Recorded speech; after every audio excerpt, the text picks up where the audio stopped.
अस्सलाम वालेकुम friends and welcome back to another bitcoin update. आज की वीडियो के अंदर हम डिटेल बिटकॉइन की अपडेट के बारे में डिस्कस करेंगे, डिफरेंट टाइम फ्रेम्स के बारे में डिस्कस करेंगे, इथेरियम के चार्ट के बारे में डिस्कस करेंगे, अपनी इथेरियम की ट्रेड के बारे में डिस्कस करेंगे, बिटकॉइन डोमिनेंस और फारसाइड इन्वेस्टमेंट के बारे में आज की वीडियो के अंदर डिस्कस करेंगे। तो वीडियो स्टार्ट करने से पहले मैं आप लोगों को बताता चलूँ कि लास्ट वीक हम लोग कुछ टेक्निकल इश्यूज की वजह से बिटकॉइन की अपडेट नहीं दे पा रहे थे, लेकिन अब से हम बिटकॉइन की अपडेट डेली बेसिस के ऊपर शुरू कर रहे हैं, ठीक है अगेन।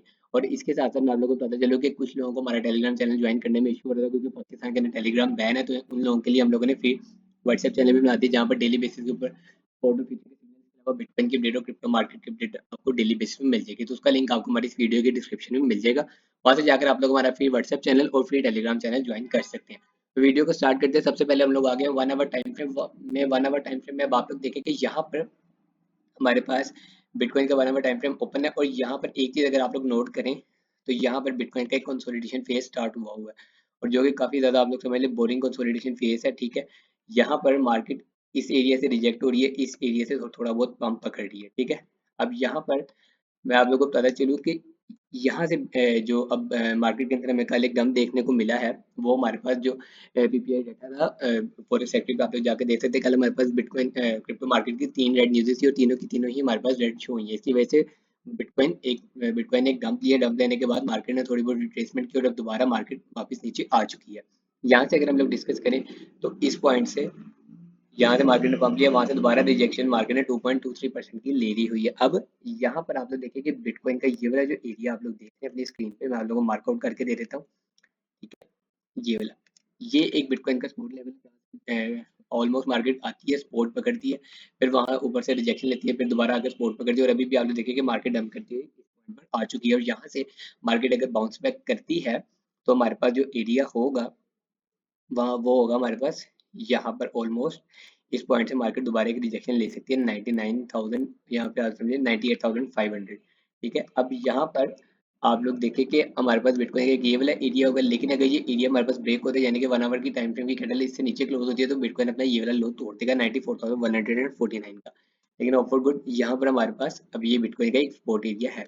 इसके अलावा अगर हम 4 आवर टाइम फ्रेम की बात करते चले, तो 4 आवर टाइम फ्रेम में आप लोग देखिए कि सबसे पहले तो मैं एक ये वाला एरिया, इसको थोड़ा सा मैं एक्सटेंड कर देता हूँ, ठीक है। दूसरा ये कि अब आप लोग देखिए कि 4 आवर टाइम फ्रेम में मार्केट आती आती यहाँ पर अपनी एक प्राइस एक्शन को स्क्वीज कर रही है, ठीक है। स्क्वीज करने से मुराद मैं आप लोगों को समझाता हूँ।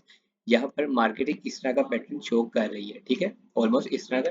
अभी यहाँ पर इस पैटर्न में हमारे पास क्या हो सकता है कि आप लोग देखिए जब भी इस तरह का पैटर्न बनता है, सिमेट्रिकल टाइप पैटर्न, तो मार्केट एक साइड पे ब्रेकआउट या ब्रेकडाउन देती है, ठीक है। अब यहाँ पर अगर मार्केट यहाँ से ब्रेकडाउन दे देती है तो ऑलमोस्ट आप लोग देखिए कि मार्केट 90,000 तक जा सकती है। लेकिन अगर मार्केट इस एरिया से सपोर्ट पकड़ती है और अपना ये वाला जो रेजिस्टेंस एरिया इसको ब्रेक करती है, और यहाँ पर ब्रेकआउट और रीटेस्ट के बाद 1,00,000 से ऊपर कैंडल क्लोज कर देती है, तो मार्केट यहाँ से बुलिश हो सकती है। उसके टारगेट्स होंगे 1,02,000, ठीक है।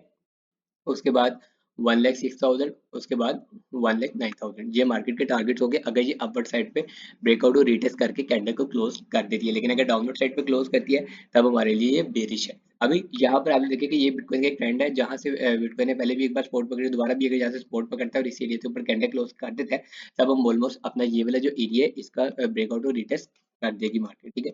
इसके अलावा अब बिटकॉइन के डेली टाइम फ्रेम की तरफ हम लोग चलते हैं, तो डेली टाइम फ्रेम में आप लोग देखिए कि हमारे पास यहाँ पर एक पैटर्न था, ठीक है, जिसने जब यहाँ से ब्रेकआउट किया था तो बिटकॉइन ने अपना न्यू ऑल टाइम हाई लगाया था 1,09,590 का, ठीक है। ये बिटकॉइन ने अपना ऑल टाइम हाई लगाया था, न्यू ऑल टाइम हाई था, और इसके बाद आप लोग देखिए कि उसके बाद प्राइस डाउनवर्ड साइड पर आना स्टार्ट हो गई है, ठीक है। अब यहाँ पर आप लोग देखने होंगे कि ये जो पैटर्न पैटर्न के अंदर पैटर्न है, ये क्या है। यहाँ पर हम लोग पहले ये वाला पैटर्न था, इसने ब्रेकआउट किया, अब मार्केट एक ये वाला पैटर्न बना रही है, तो इस वाले को अब हम लोग रिमूव कर देते हैं, ठीक है। इस वाले को अब हम लोग डिस्कस कर लेते हैं। यहाँ पर डेली टाइम फ्रेम में आप लोग देखिए कि मार्केट एक सिमेट्रिकल पैटर्न टाइप बना रही है, ठीक है।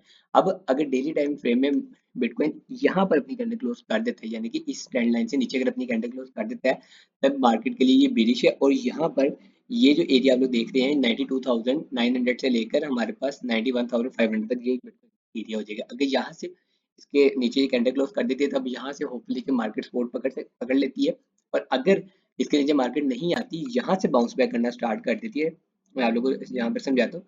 यहाँ से मार्केट बाउंस बैक करना स्टार्ट कर देती है, तो एक ये वाला जो एरिया 99,000 वाला, इसको ब्रेक करे, इसके ऊपर कैंडल क्लोजिंग अगर मार्केट दे देती है, तो ये वाला जो हमारा पैटर्न है इसका हमारे पास ब्रेकआउट हो जाएगा, ठीक है।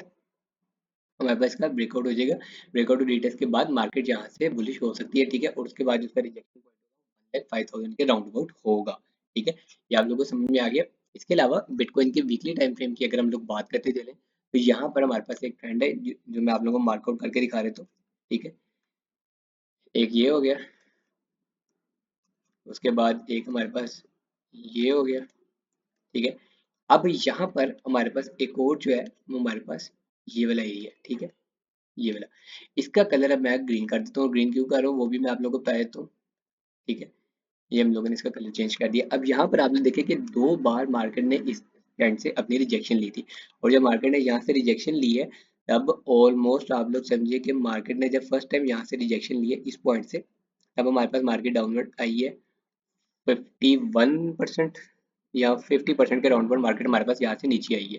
ठीक है, उसके बाद जब दोबारा मार्केट ने इसी सेम पॉइंट से रिजेक्शन ली जहाँ पर ट्रेंड था, तब यहाँ से मार्केट अगर हम लोग देखें तब यहाँ से काफी ज्यादा नीचे आ गई। 76,000 76.89% मार्केट जहाँ से नीचे आई है, और कहाँ तक आई है आप लोग अगर ये वाला पॉइंट देखें तो 15,550। उसके बाद मार्केट ने यहाँ से पंप लिया, और पंप लेने के बाद अगर हम लोग अब करंट वीकली टाइम फ्रेम की बात करें तो यहाँ पर मार्केट अभी इस ट्रेंड से ऊपर ट्रेड कर रही है वीकली टाइम फ्रेम में। ठीक है, यहाँ पर मार्केट इस ट्रेंड से ऊपर कंसोलिडेट कर रही है। अब वीकली टाइम फ्रेम को जरा जूम इन करके मैं आप लोगों को अच्छे से समझा देता हूँ कि यहाँ से अब आप लोग देखिए कि बिटकॉइन का हमारे पास एक बुलिश सिग्नल कैसे है कि यहाँ से अगर मार्केट इसके ऊपर ट्रेड करती रहती है तो और इसको अच्छे से अगर यहाँ इस एरिया की सपोर्ट पकड़ लेती है, यहाँ से मार्केट के अंदर हमें एक अच्छी मूवमेंट देखने को मिलेगी।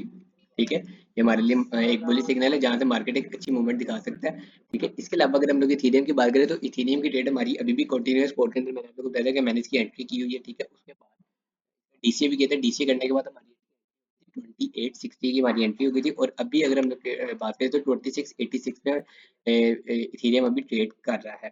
ठीक है, यहाँ से अगर हम लोग इसको देखें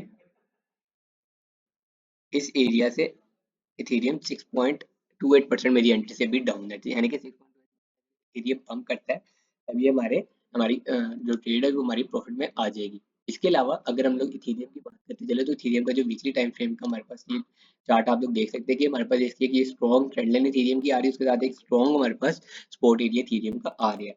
अब यहाँ पर आप लोग देखें कि लास्ट टाइम जब यहाँ से मार्केट इथेरियम यहाँ पर लगा था तो इसके बाद आप देखें मार्केट के अंदर ऑलमोस्ट 65.9% का पंप आया था। ठीक है, अब यहाँ पे देखिए कि जब मार्केट ने एक डंप लिया था तो उसके बाद इथेरियम ने इसकी अपनी कैंडल इससे ऊपर क्लोज की थी, और अभी भी हम लोग के ऊपर कैंडल क्लोज कर रहा है, ट्रेड कर रही है। ठीक है, ये इथेरियम अभी हमारे पास अगर डाउनवर्ड आता भी है तो ज्यादा से ज्यादा हमारे पास जो एरिया होगा वो 2474 का एरिया होगा। ठीक है, ये आप लोगों को समझ में आ गया, और इसके नीचे हमारे पास एक इथेरियम की स्ट्रॉन्ग सपोर्ट एरिया भी है। ठीक है, इसके अलावा अब अगर हम लोग बिटकॉइन डोमिनेंस की बात करते चले तो बिटकॉइन डोमिनेंस ने एक अपना हाई लगाया था जिसकी वजह से ऑल्ट कॉइन हमारे पास काफी ज्यादा डंप हो गए थे। ठीक है, अब डोमिनेंस भी हमारे पास वापसी की तरफ है, और इसकी जो वीकली टाइम फ्रेम की कैंडल है वो हमारे पास 60.85, और अभी इस कैंडल को 3 बढ़े हुए हैं। ठीक है, यहाँ से डोमिनेंस अगर यहाँ तक भी आती है ऑलमोस्ट आप देखिए 59.32%, यानी कि इसकी करंट प्राइस से अगर हम लोग इसको देखें तो ऑलमोस्ट यहाँ तक अगर ये 2.83% डंप आप लोगों को ओल्ड्स के अंदर दोबारा अच्छा खासा वॉल्यूम देखने को मिलेगा। इसके साथ साथ बिटकॉइन स्पॉट ईटीएफ इनफ्लो और आउटफ्लो की बात कर लेते हैं तो हमारे पास कल की डेट के अंदर हमारे पास $251 मिलियन का आउटफ्लो हुआ है, जिसमें 22 हमारे पास आई गेस ब्लैक रॉक की तरफ से हुए हैं, उसके बाद फिडेलिटी की तरफ से $102.0 का आउटफ्लो हुआ है। ये हमारे पास सारे ओवरऑल आउटफ्लो रहे, ये एक छोटा सा हमारे पास इनफ्लो रहा है ग्रे स्केल की तरफ से। ठीक है, $16.3 मिलियन का ओवरऑल अगर हम लोग देखें तो $251 मिलियन का आउटफ्लो बिटकॉइन के स्पॉट ईटीएफ में रहा है। आई होप आपको इसकी अपडेट समझ आई होगी। अगर आप लोगों का कोई भी क्वेश्चन है तो आप लोग कमेंट सेक्शन में पूछ सकते हैं। वीडियो पसंद आई हो तो वीडियो को लाइक करें, चैनल को सब्सक्राइब नहीं किया तो काइंडली चैनल को सब्सक्राइब करें। वेट कीजिएगा नेक्स्ट वीडियो का, तब तक के लिए अल्लाह हाफिज़।